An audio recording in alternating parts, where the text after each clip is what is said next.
जी बिस्मिल्लाहिर्रहमानिर्रहीम, अस्सलाम वालेकुम रहमतुल्लाहि व बरकातुहू।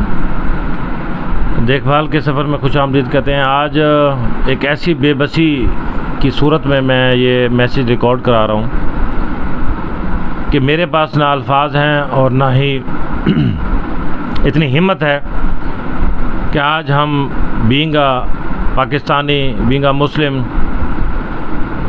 इस हद तक अपनी मेंटेलिटी लूज़ कर चुके हैं कि हमें पहचान नहीं रही कि हम क्या करने लगे हैं। ये मेरे सामने एक साहब मौजूद हैं, ये बैरून मुल्क एक बैंक में जॉब करते थे, बहुत अच्छे इंग्लिश के स्पीकर हैं, अरबिक इनको आती है। बैंक में जॉब अब इनकी हमशीरा इन्हें लेके आई हैं ड्यू टू दिस के इनकी शुगर की वजह से टांग काट दी गई। अब इनका मेंटल लेवल इस लेवल पे पहुंच चुका है कि इनको अपने कपड़ों का होश नहीं रहता। अब इनकी बहन भी जो है, उनकी एज भी आपके सामने है कि वो इन्हें बहुत लंबे अरसे से अपने पास इनकी कफ़ालत कर रही हैं, इनको बेयर कर रही हैं। 11-12 साल, तकरीबन 12 साल वो बता रही हैं। अब ये देखभाल शेल्टर बहावलपुर में इन्हें ओल्ड एज पर्सन में इन्हें एडमिट कराने आई हैं, दाखिल कराने आई हैं। इनके औलाद ने इनको पैसा नहीं भेजा और उनके कहने के मुताबिक कि इनकी औलाद ने इन्हें आज तक एक पैसा नहीं भेजा इनकी खिदमत करने के लिए, इनके खाने पीने के लिए, किसी चीज़ के लिए। दवाइयाँ, इनके ज़ख्म, इनके शुगर,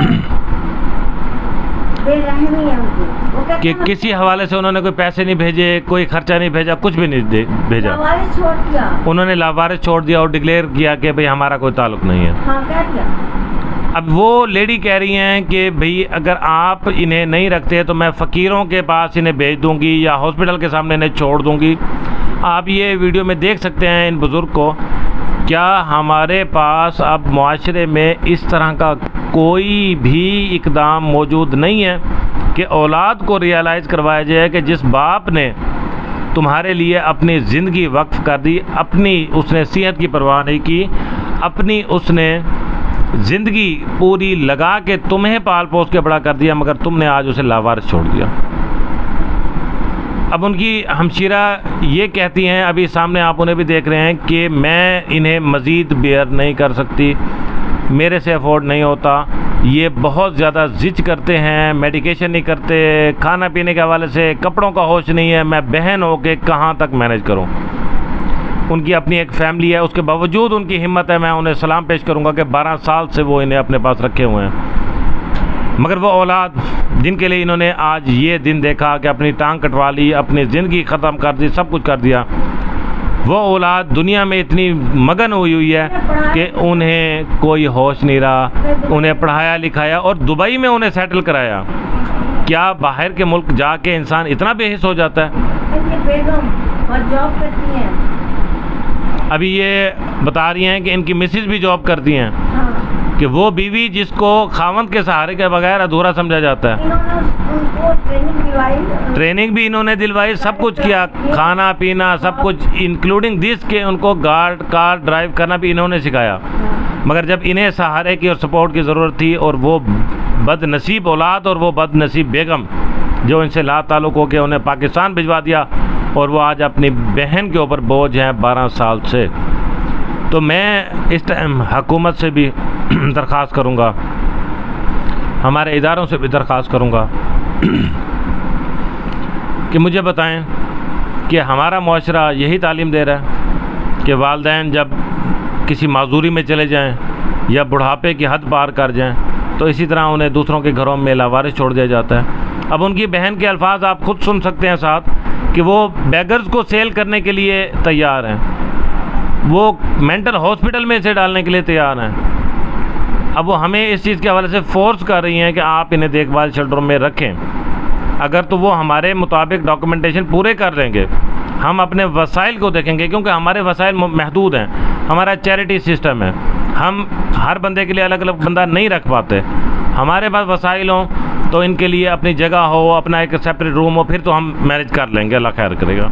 मगर मौजूदा सूरत हाल में हम बेबस हैं, कुछ नहीं कर सकते। मगर आज इस चीज़ को आपके सामने रखने का मकसद कि हमारा मुआशरा कौन कौन सी तालीम हासिल करने के बावजूद बेहिस है, बेकदरा है, और अपने बाप जैसी हस्ती को इस तरह से लावारसा छुड़ा हुआ है। कितना कमा लेंगे, कितना खा लेंगे। एंड में आपको एक छोटा रेफरेंस दे देता हूँ कि एक बेटा अपने बाप को लेके गया दरिया पे डालने के लिए, कि उसे फेंकने के लिए, जान छुड़ाने के लिए वो माजूर हो गया था। तो बाप ने कहा रुको बेटा, यहाँ ना फेंको मुझे, थोड़ा सा आगे करके फेंको जहाँ मैंने अपने बाप को फेंका था। तो आज जो अपने बाप के साथ आप लोग कर रहे हैं, आप औलाद होके, इसी बाप ने आपको पढ़ाया लिखाया, इस काबिल बनाया कि आप कमाने जोगे हो गए, आज उसने आपको फेंक दिया। तो इंतज़ार आपके लिए भी एक वक्त ऐसा लाएगा जो इसकी जगह आप होंगे और आप इसी सूरत हाल में मौजूद होंगे। अल्लाह से तौबा कीजिए और अपने बाप को पहचानिए कि इस वक्त में उन्हें आपकी कितनी ज़रूरत है और कितना जुल्म कर रहे हैं आप। आपकी कोई इबादत, कोई चीज़ आपकी इस हवाले से काबिल कबूल ना हो सकेगी अगर आपका बाप आपसे इस हवाले से जलील और रसवा होकर दुनिया से गया। तो आज 1 अगस्त 2024 है। ये एक अलमनाक वाक़या, ये एक दर्द भरा वाक़या और ये एक दर्द भरी स्टोरी, और आपके सामने मौजूद ये दर्द, तकलीफ़ों, दुखों से भरे हुए बहन भाई, जो बहन उन्हें लेके आई हैं, उनके भाई उनके साथ आए हैं कि भाई को दाखिल करवाना है। मेरे पास इस साल के इस दर्दनाक वाक़े से बढ़ के और कोई है नहीं, और उनकी बहन ख़ुद भी बीमार रहती हैं, शुगर पेशेंट भी हैं और उनकी उम्र भी है, अपना घर बार भी है, उसके बावजूद उनके जोड़ों का भी मसला है, सारा कुछ है, उसके बावजूद वो अगर 12 साल बर्दाश्त कर सकती हैं, तो आप खुद सोचें कि जो औलाद जिनके ऊपर फ़र्ज़ है कि अपने बाप की खिदमत करें, वो नहीं करे तो वह बदबख्ती कि बदबख्ती उनके लिए मुंतज़िर है। कि अभी वो उनकी हमशीरा कह रही हैं कि वो वहाँ पे उस कल्चर में ढल चुके हैं। मैं इसको इंटरनेशनल मीडिया के हवाले से भी कहूँगा कि इसे प्रमोट किया जाए कि जो औलाद माँ बाप ने अपना आप ख़त्म करके उन्हें पढ़ाया लिखाया, बाहर के मुल्कों में भेजा, तो कुछ तो उनसे पूछें कि आप वहाँ माँ बाप को जलील और रसवा होने के लिए छोड़ के आए हैं, आप यहाँ अयाशियाँ करने के लिए आए हैं। इन्होंने उनके खिलाफ आज तक एक अल्फाज नहीं कहे कि मेरी औलाद मेरे साथ ऐसे करी है। ये वेटिंग में बैठे हैं, कहते हैं उनके पास असल में ना वीज़े के पैसे जमा नहीं हो रहे, इसलिए मुझे नहीं बुला रहा है। अब ये कह रही हैं कि वो आज तक अपनी औलाद के खिलाफ बात नहीं करते। हाँ। अभी जब हमारे पास आए, वेटिंग रूम में बैठे थे, तो वो बता रहे हैं कि उनके पास असल में वीज़े के पैसे नहीं हो रहे। हाँ। तो इस वजह से मुझे मेरे बच्चे ना उधर बुला नहीं रहे दुबई में, वो मुझे वहाँ दुबई में बुलाएंगे। मैंने उन्हें पाला पोसा, पढ़ाया, सारा कुछ किया, पैसे नहीं होंगे उन बेचारों के पास ना। तो ये बाप के ख्याल आते हैं, और औलाद अमली तौर पे क्या कर रही है, आज इनके साथ हो रहा है, कल उनके साथ होगा। तो मुझे तमाम स्कॉलर से, हर तरह के मोटिवेशनल स्पीकर से ये आज गुजारिश करनी है कि बिजनेसमैन बना रहे हैं आप, प्रोफेसर्स बना रहे हैं, डॉक्टर्स बना रहे हैं, काश हमारे माशरे में इंसान भी प्रमोट होता, इंसानियत भी प्रमोट होती, कि पाकिस्तान में भी और बैरून मुल्क में भी हम इस तरह से ऐसी शख्सियत को ना देखते कि जिनके बारे में आज मैं मेरे खुद ब्लाइंड हूँ, मगर दुख नहीं होता, अल्लाह का शुक्र है। मेरे पास यहाँ ऐसे ओल्ड एज वाले भी हैं, माजूर बच्चे भी हैं, मगर कभी भी हमें ये रियलाइज़ नहीं हुआ कि औलाद इस हद तक कम ज़र्फ़ हो सकती है। आज एहसास हुआ कि जितना औलाद को पढ़ा लिखा दो, मगर जब उन्हें इंसानियत का दर्स नहीं दिया तो कल को वो गले पड़ेगी। तो ये इन्होंने उन्हें पाला पोसा, पढ़ाया लिखाया, दुबई की इनको रिहाइश भी दिलाई। तो बात यही रह गई कि वालिदैन ने बचपन में उन्हें इंसान बनना सिखाया होता तो क्या से क्या होता।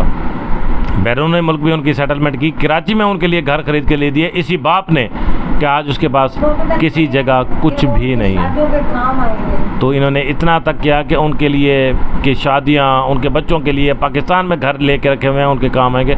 मगर अफसोस कि अगर वो बाप ही उनके लिए बायस से रहमत ना बन सका तो दुनिया उन्हें कहाँ से रहमत ढूंढ के ला देगी। अल्लाह अगर बाप की वजह से नाराज़ हो गया तो कौन उन्हें दुनिया में राज़ी करेगा। ना बीवी ने सोचा, ना बच्चों ने सोचा। ये वक्त गुज़र जाएगा, खुदा न खासा आप पे ऐसा वक्त आया तब आपके पास माफ़ी मांगने के अलावा कोई सूरत हाल नहीं होगी। किसी के कहने पे अपनी ज़ाती मसरूफियत में बाप को आपने ऐसे फेंक दिया तो ये आपके लिए लम्हा फ़िक्रिया है। आज पाकिस्तान या बैरून मुल्क कोई भी अगर अपने माँ बाप के साथ ऐसा कर रहा है तो वो कल वो भी माँ बाप बनेंगे। क्या वो भी चाहते हैं कि जैसे वो अपने माँ बाप के साथ कर रहे हैं उनकी औलाद भी उनके साथ ऐसा करे? आज इसी सदमे वाली स्टोरी के साथ मैं इख्तिताम पर करूँगा अपनी बात, और ये रिक्वेस्ट करूँगा कि सब लोग जिनके अंदर थोड़ी सी इंसानियत है, इसको इतना प्रमोट करें कि उनकी औलाद तक ये बात पहुँचे और उन्हें एहसास हो कि वो कितना गंभीर जुर्म कर रहे हैं। हर चीज़ कानून तोड़ना जुर्म नहीं होता, माँ बाप का दिल तोड़ना, माँ बाप को इस तरह से रुस्वा करना भी जुर्म के ज़िम्मे में आता है। हाँ, माँ बाप के कसूर में ये चीज़ ज़रूर है कि बच्चों को पढ़ाते लिखाते हैं मगर उन्हें इंसानियत नहीं सिखाते, उन्हें खिदमत करना नहीं सिखाते, उन्हें दीन नहीं सिखाते, जिसकी वजह से ये मामलात फ़रोग में आते हैं और अपने लिए ख़ुद बदबख्ती वालिदैन ख़ुद चुनते हैं और औलाद इसमें दुनिया और आखिरत में अपनी तबाही का ज़रिया बनाती है। अल्लाह हम सबको हिदायत दे और अपने वालिदैन की खिदमत करने की तौफ़ीक़ अता फ़रमाए और हमें शऊर अता फ़रमाए। अल्लाह आपका हमारा हामी नासिर। अस्सलामु अलैकुम।